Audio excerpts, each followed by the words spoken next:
Autumn by Kimberly and James Dean. It is the first day of fall, and Pete the cat is feeling blue. I like summer better, he says. In summer, I can swim and surf and play at the beach. Maybe you just need to remind yourself of all the things you love about autumn, Mom suggests. Pete says, I'll try. Pete finds Grandma in the kitchen. She's baking delicious pumpkin pies. The whole house smells sweet and spicy. Pete loves helping Grandma bake pumpkin pie, but he loves helping eat it even more. After the baking is done, Pete picks a squat orange pumpkin from the counter and slips it into his backpack as a souvenir. Next, Pete heads to the town corn maze. Pete and his friends wander through the long twisty paths made of tall corn stalks. The best part of the corn maze is getting lost and having to start over again. As he leaves, Pete plucks a golden corn cob from the maze and places it inside his backpack. Then, Pete visits Grandpa, who is knitting on the porch. Grandpa helps Pete use the knitting needles to knit the yarn into cool patterns. Together, Pete and Grandpa make a long cozy scarf for Pete to wear. When they're done, Pete chooses a little ball of leftover yarn and places it inside his backpack. Next, Pete goes to the hayride at the park. Pete, Bob, Mom, Dad, and Grandpa all pile into a wagon filled with hay. They go on a bumpy wagon ride around the park. Woo! Pete shouts. At the end of the ride, Pete grabs a handful of sweet-smelling hay from the wagon and stuffs it into his backpack. Pete heads over to the apple orchard, where he and Callie go apple picking. They eat sweet apple donuts and drink hot apple cider and fill their buckets with apples of all different shapes and sizes. Before he leaves, Pete chooses a round red apple and drops it into his backpack. Next, Pete stops by the park. He plays touch football with Bob and their friends. Pete scores a touchdown, and everyone cheers. After the game, Pete grabs Bob's football and stuffs it into his backpack. It barely fits. Bob won't mind if I borrow this, Pete says. Finally, Pete heads back home, but he stops in his front yard, which is covered in bright leaves falling from the trees. Pete helps his dad rake the leaves into big, colorful mounds. Then, Pete runs and jumps into all the leaf piles. After he's done jumping, Pete picks a bunch of red and gold and orange leaves and stuffs them into his backpack. Pete's backpack is bursting with fall souvenirs. He can't wait to show Mom. I love autumn, Pete says. Wonderful, says Mom. You know, these would make great decorations for Thanksgiving. So Pete helps Mom fill a basket with all his mementos. They place the basket at the center of the table. You did a great job, Pete, says Mom. It's beautiful, says Dad. Is that my football? Asks Bob. Just then, the doorbell rings. The Thanksgiving guests are here. All of Pete's family and friends gather around the dining room table. They tell stories and laugh at jokes while they eat. Everyone is having a great time. Pete looks around the table and smiles. He loves lots of things about autumn, but Pete knows what he loves most all year long. His family and friends.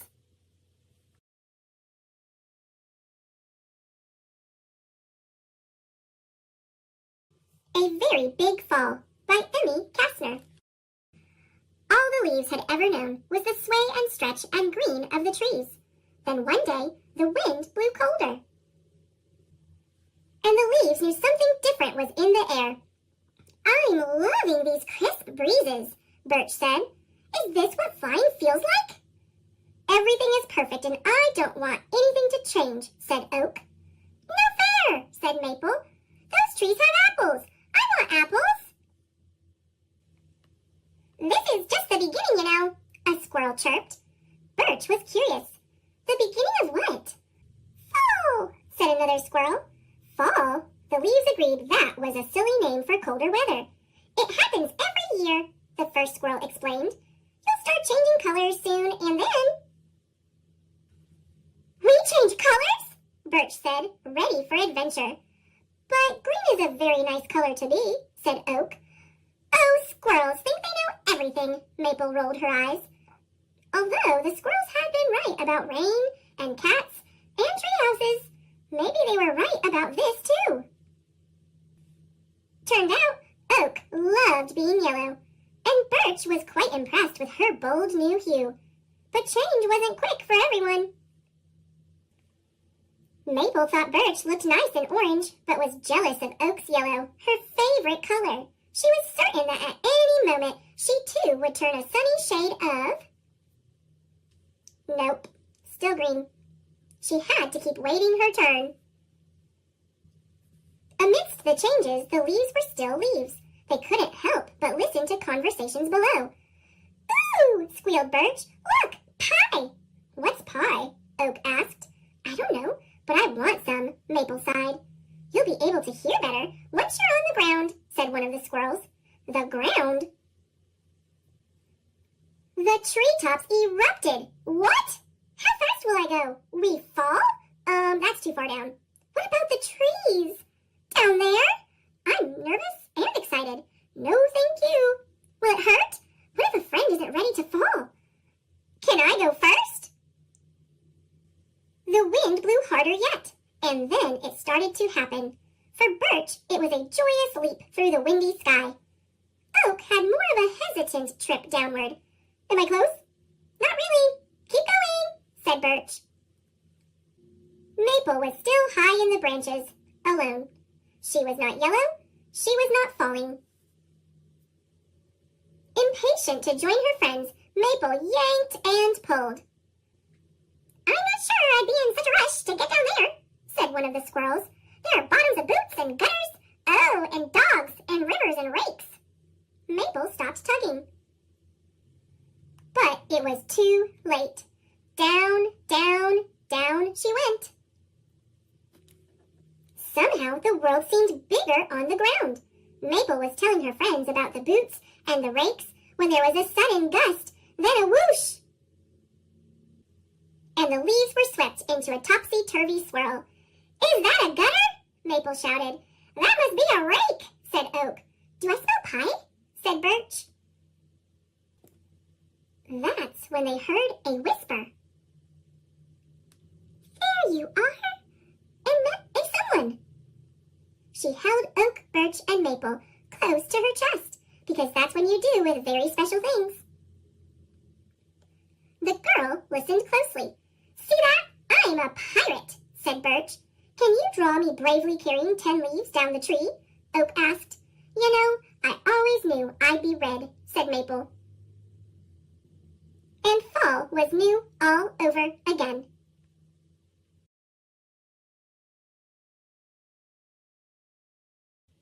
Fletcher and the Falling Leaves by Julia Rawlinson, pictures by Tiffany Beek.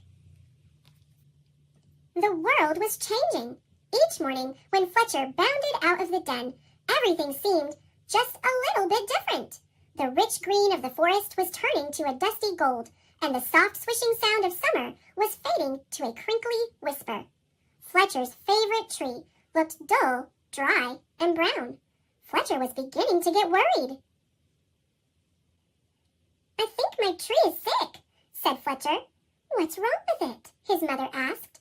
"Its leaves are turning brown," said Fletcher. "Don't worry, it's only autumn," she said. Fletcher ran back to his tree and patted the rough bark. "Don't worry, it's only autumn," he said. "You'll be feeling better soon." But the tree didn't get better. Each day, more leaves turned brown. One morning, the wind blew a small brown leaf off a branch. Fletcher jumped up and caught it, very gently in his paw. "Don't worry, tree. I've got your leaf. I'll fix you." Fletcher looked around, picked a piece of grass, and carefully tied the leaf to a branch. Just then, another gust of wind ruffled Fletcher's fur. The little leaf shook itself free and fluttered back to the ground. Fletcher picked it up again and thought very hard. Then he poked the leaf onto a twig and pushed it down firmly. "Now you hold on tight," said Fletcher. "No more flying around." The little leaf gave a tiny rustle in reply. The next day, a strong wind was blowing through the forest. Fletcher rushed out of the den and ran all the way to his tree. Lots of branches were bare, and the little lost leaves spun everywhere. Don't worry, tree, I'll catch them for you, I promise! Round and round and round whirled Fletcher after the swirling leaves. Leaves! Wonderful! Just what I need for my nest, said a squirrel. But these belong to the tree, said Fletcher. Don't take them away. The tree doesn't need them anymore, said the squirrel, bounding off. Help! Help! The wind and the squirrel are stealing our leaves, cried Fletcher. Leaves! Terrific! Just what I need to keep warm, said a porcupine, rolling around. But these belong to the tree, said Fletcher, plucking leaves from the porcupine's needles. Not anymore, snuffled the porcupine, and away he rolled. Help! Help! The wind, the squirrel, and the porcupine are stealing our leaves, cried Fletcher. Suddenly, a flock of friendly birds swooped down from the sky. They picked up the leaves in their beaks and poked them onto the tree's branches. Soon, the tree was leafy again, and Fletcher flopped down and smiled. Thank you, birds! Thank you! He gasped as the birds fluttered away. He lay looking up through the leaves at the sky and drifted off to sleep. But the wind continued to blow, and the branches still danced. The leaves shivered and shook themselves and began to wriggle free. They tossed and turned and twitched and twirled and tumbled to the ground. They brushed Fletcher's ears and nose and filled his dreams with a whispering sound. When Fletcher finally woke up, he couldn't believe his eyes. Instead of a roof of dancing leaves, all he could see were bare branches against the sky. Oh, tree, I am so sorry, gulped Fletcher. All your leaves are gone. But then he saw, high in the branches, one small leaf, still holding on. I won't let the wind steal that one, said Fletcher, and he began to climb. He crawled along to the last leaf and held it firmly onto its branch. All day long the wind blew, the branch bounced, and Fletcher held tight. I'll stay with you, leaf, he said. Don't worry. But then, with a sudden whoosh of wind, the branch bounced high. With a plip, the leaf let go and fluttered like a little flag clutched in Fletcher's paw. Fletcher looked sadly at the leaf he had promised to save. He carried it carefully down the tree and back to the den. He made a cozy little bed for it and gently tucked it in. But all night long he could only think of his tree, all on its own. At dawn, Fletcher tiptoed outside. The wind had finally stopped blowing, and the air was cold. The moon still hung in the clear sky, and pale stars glimmered. As he came to his favorite tree, Fletcher saw a magical sight. The tree was hung with 1,000 icicles, shining silver in the early light. You are more beautiful than ever, whispered Fletcher. But are you all right?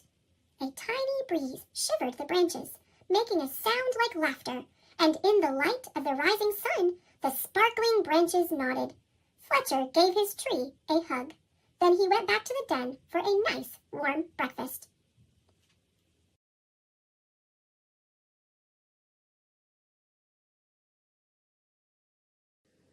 Fall is for School by Robert Newbecker. Fall is time for school. That is really uncool. Fall is here. It's time for school. The summer's in the past. I'm staying here. I will not go. Vacation went too fast. Fall is time for turning leaves. The weather's growing cool. Fall is here. Come on with me. It's time to go to school. School is really not my thing. You go on alone. I'll be fine all by myself, sitting here at home. Let's go and meet your teacher. You're going to look so nice. Tuck in your shirt and tie your shoes. You must take my advice. Teacher? Teacher? Sister? No! I do not think that I can go. In school, we'll learn of Romans who really were no dummies, and the pyramids in Egypt all filled up with mummies. Dinosaurs and carnivores, mighty Tyrannosaurus, giant tigers, woolly mammoths really were enormous. I am going to play all day. It doesn't matter what you say. Recess is for playing games. We'll run and jump and climb. Let's go right now and join the fun. You really must not whine. Whine. Do your numbers. 1, 2, 3. Add, subtract, and multiply. A million, trillion, my oh my. Count the stars up in the sky. I do not like arithmetic. It hurts my eyes. It makes me sick. I will not go. I do not care. I have heard enough. To tell the truth, I'm not like you. School is just too tough. Rocket ships that fly to Mars, music, sports, and art. These are all the things you love. I think you're very smart. We will learn to read and write, the stories we will tell. And if you want to do it right, you have to learn to spell. Fall is time for parties, for spooky Halloween. We'll dress up just like zombies and paint our faces green. In science, we will never stop until we ace the pumpkin drop. Pumpkin drop? Pumpkin drop! We pad them up and drop them. It's really engineering. If your pumpkin doesn't smash, the teacher will be cheering.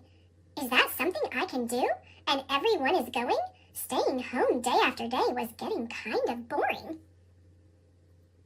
Fall is time for school. We'll learn and we'll be clever. A great big world will open up and change our lives forever. Maybe school will be all right. I might just reconsider. Maybe you are not so dumb for my baby sister. Fall is time for school. School is full of awesome. The world is mighty cool. It's an amazing universe. Fall is time for school.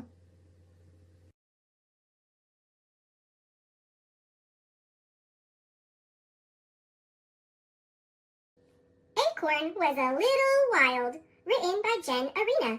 Illustrated by Jessica Gibson. Acorn was a wild little thing, pointy on one end and capped on the other. He was the first of his generation to jump off the tree. "Don't do that," said Oak. "Squirrels will get you." "I don't care about squirrels," said Acorn. "I just want to roll." And roll he did. He liked the feel of the sun on his face and the wind against his cap. He even took to taunting the squirrels. Na na na na na na. Sure enough, just as Oak had warned, a squirrel got him. She scooped Acorn into her paws and scrambled up a tree. And Acorn loved it, because Acorn was a wild little thing. He loved the thrill of the climb and the kick of bounding from branch to branch. Whee! Then the squirrel took a nibble of Acorn. Acorn did not love that. "Whoa, whoa, whoa! Wait a minute there, buddy!" Before the squirrel could nibble more, a dog came along, and the dog and the squirrel barked back and forth until the squirrel forgot all about Acorn and dropped him. And the rush, man, the rush of falling from the tree. It was even better than when Acorn had jumped that first time from Oak. Acorn hit the ground and rolled down the hill again. "Look! No hands!" He sat in the grass for days and days, and the rain came and pounded on his shell like a good Swedish massage, and Acorn loved that, because Acorn was wild that way. Ooh, a bit to the right, please. Eventually, another squirrel found Acorn. "Let's go, go, go!" Acorn cheered. "I want to feel the wind against my cap." But the squirrel didn't carry him up a tree. The squirrel took Acorn and buried him deep in the ground, and that was no fun at all. But after a while, Acorn noticed cool things going on down there. The worms were so chill, wiggling around and tickling him as they passed, and Acorn laughed when they did, because even underground, Acorn was still a little wild. Acorn had a lot of time to think in the dark. He felt as if he was changing. He didn't quite understand, because he'd been the same wild little Acorn for so long. But changing was an adventure, so Acorn was all in. After a while, Acorn found himself stretching and pushing hard, and then he felt the sun for the first time in ages. Acorn had grown out of his cap and popped right up through the ground, and it was so cool. He liked it so much, he put down a few more roots and kept on growing, day after day, week after week, month after month, year after year. Acorn hadn't lost his wild side. Sometimes he shook his leaves after a summer storm and rumble-laughed when the squirrels got all wet. And if a fox peed on his trunk, he dropped a stick on its noggin. Think! He never told another acorn, "Don't do that." He always said, "Go for it." And when the sun was low and the moon was high and the owls hooted in the night, he called all his friends together. And he loved every minute because Acorn was an oak. But still a little wild inside.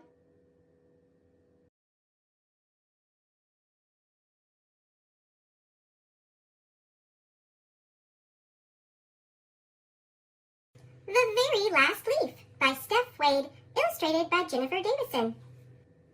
From his first day of school in the spring, Lance Cottonwood was the best and brightest student. He blossomed in budding. "Look at me! I'm a leaf!" He breezed through wind resistance. Some others were not so lucky. Better luck next time.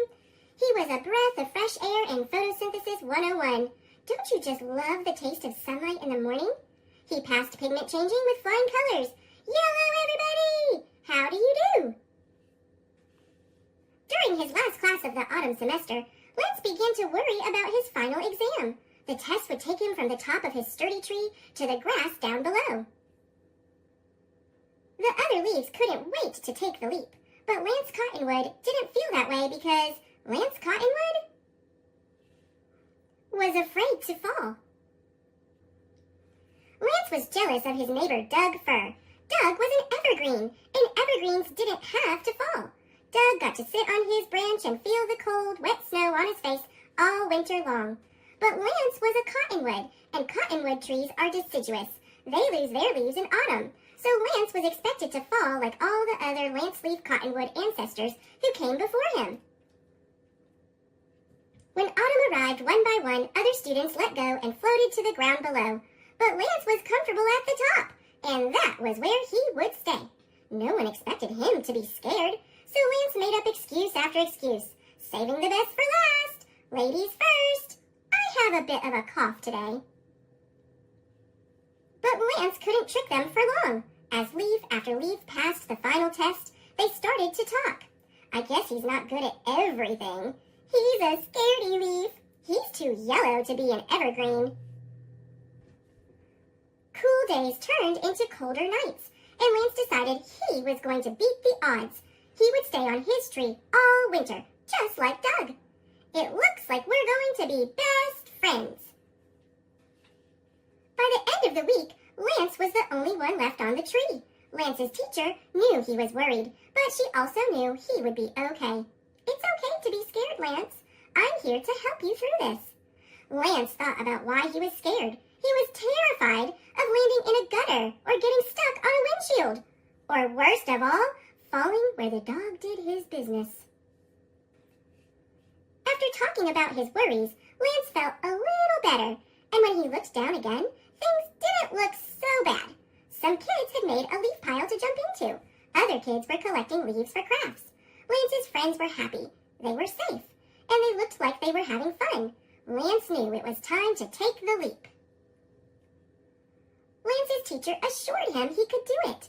He was one of the hardest working students in class. The other students cheered him on from down below. They were right. He could do it. He worked hard. He studied hard. He knew his stuff. Lance loved Doug, but Lance wasn't an evergreen and never would be. Lance looked below. He took a deep breath, and with stem quivering, he let go. Practicing what he studied, Lance focused and floated gently to the pile below. Lance Cottonwood may have been the last one to finish his test, but he did not fail. He was once again on top. "You did it, Lance! The gang's all here!" Progress report. Tree type, lance-leaf cottonwood. Scientific name, Populus acuminata. Length, 2.4 inches.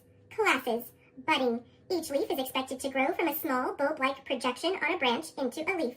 Lance bloomed beautifully. Grade A. Wind resistance.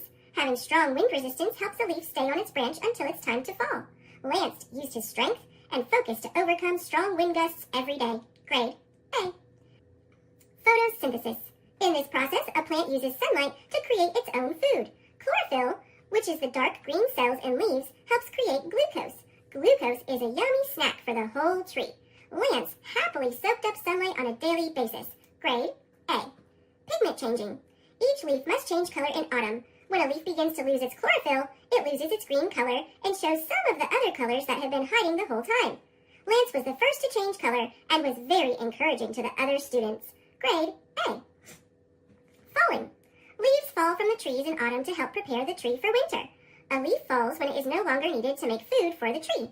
This was a challenge for Lance, but he did it. Grade B+. Teacher note: Lance is an extremely bright student, but he sometimes feels scared of what he doesn't know.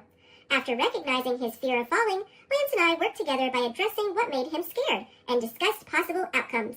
By creating a plan and facing his fears, Lance passed his final exam with flying colors. Mrs. Timber. Thanks for watching. Click subscribe.